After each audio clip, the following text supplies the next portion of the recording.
This is a late upload. This video has been taken last December 16, 2020.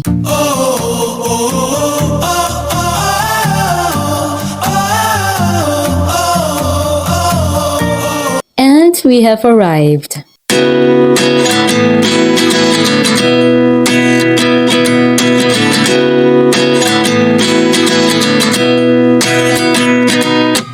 At 29 and I find myself wondering what did happen to the last 10. I ran away with my life, fast forward, never turn back again. Disclaimer. Please note that I will only give my honest reviews based on my knowledge and also the level of enjoyment and satisfaction that I have experienced. This video is not sponsored, nor has it been made to insult or destroy anybody's reputation. Guys, this is my first time na kakain po dito sa B4 at gasoline station siya pero meron din pong restaurant sa loob. Malimit po ang parents ko dito pero first time ko po na kumain dito. At ito po yung Finesis Garden. At ito po yung madaraanan ninyo papunta sa mismong restaurant. Meron din pong parte ng restaurant na closed. At po pwede rin po doon kung gusto nyo pero napagpasyahan po namin na dito kami kakain dahil po sa ambience. As you can see naman po ay well maintained. Malinis talaga siya at para bang nakaka-relax talaga. Ipagpaumanhin nyo nga po pala na may mga terms ako na magagamit na past tense since late upload nga po tayo.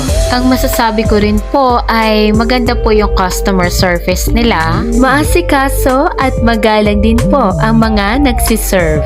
Okay, so guys, ito po ang menu.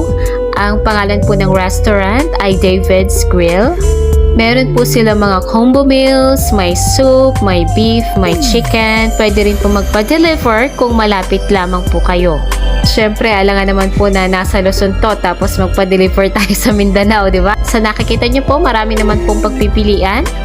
At bukod po dun sa isang menu ay meron pa pong isang additional na po pwede nyo pong mapagpilian.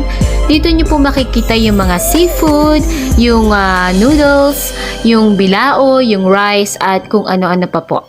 So, ang in-order ko po ay bulalo kasi nung time na yon I was craving for bulalo. At pwede rin naman po siyang i-share sa mga kasama niyo pong kumain kasi marami naman yung serving niya. Meron din syempre condiments on the side. At ito na nga po guys, yung bulalo at mainit-init pa. As you can see naman po guys, lahat ng ingredients na meron ng isang bulalo ay kumpleto. Kaya lang ang masasabi ko po, marami siyang parang dugo. Mukhang hindi masyadong nabanlawan yung karne bago siya iluto.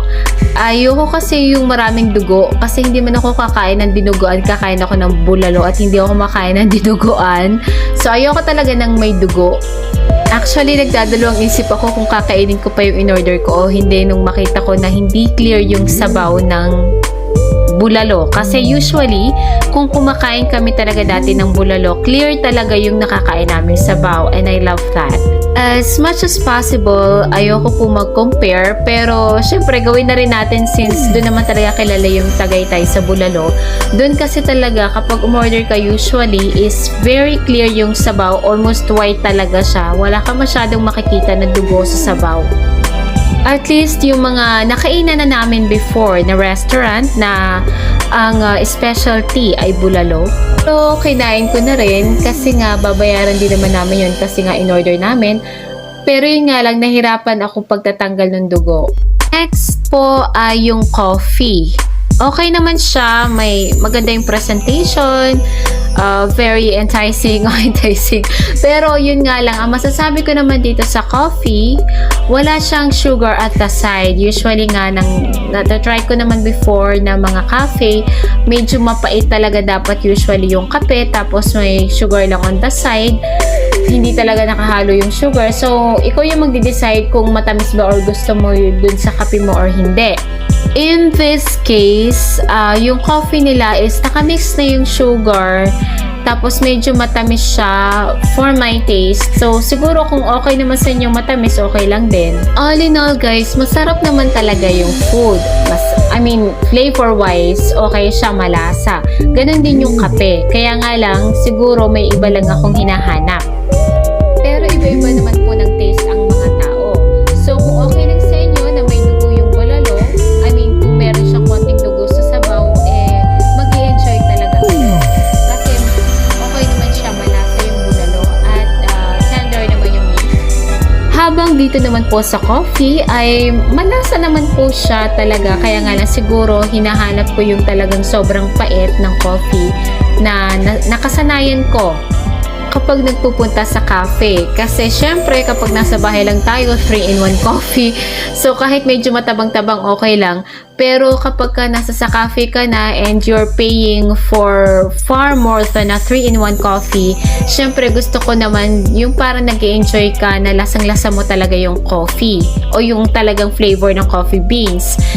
In this case, okay naman siya. So, ito naman po yung isa naming in-order. Ang pangalan po niya ay Gising-Gising. Kasi nga, nakalagay dun sa menu is maanghang siya. Giniling siya na may beans at saka yun nga may sili. Masarap siya, manamis-namis. I like the flavor. Medyo disappointing nga lang kasi nga hindi siya maanghang for me.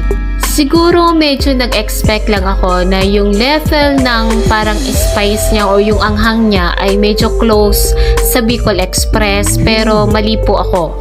May gata rin siya, kaya nga lang hindi siya ganun kaanghang. May konting kick lang siya sa dulo.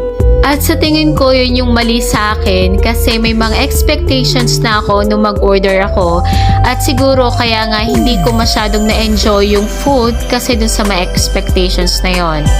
Tapos ito naman po yung in-order ng mother ko. Isang set siya, chicken, pancit at saka po rice. Crunchy, juicy naman daw yung chicken at masarap yung pancit. Very satisfied naman po yung mother ko sa kanyang in-order. Habang yung in-order naman po ng father ko ay chicken lomi. Now, may chicken lomi din po sa Lipa. Nung nasa Lipo pa ako, yun yung paborito naming orderin kasi nga juicy at saka crunchy yung chicken. Tapos, marami yung lomi. Akala ko dati sa Lipa lang may chicken lomi, pero dito pala sa Balayan, Batangas ay meron din. At kagaya po ng mother ko ay satisfied din ang father ko sa kanyang chicken lomi. Wala na po akong picture ng sisig na siya naman pong order ng aking pamangkin. Hindi ko na rin po siya nakunan ng video kasi medyo late yung dumating. Sunod naman po ay ibibigay natin ang overall na tingin ko po sa pagkain, sa lugar, etc. etc. And here we go. Okay, so first up is the food. Ang kabuuan po para sa akin ay 7 out of 10. Next po ay yung experience. Nakapolog dyan yung ambience, yung enjoyment po habang kumakain. Para sa akin po, it's 8 out of 10.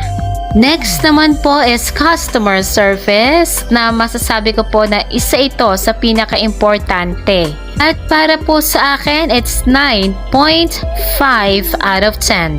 Sana po ay nag-enjoy kayo sa panonood ng video na ito.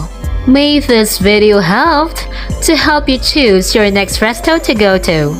Ran away with my life, fast forward, never turn back again. Is this really happening? I can't believe it's true.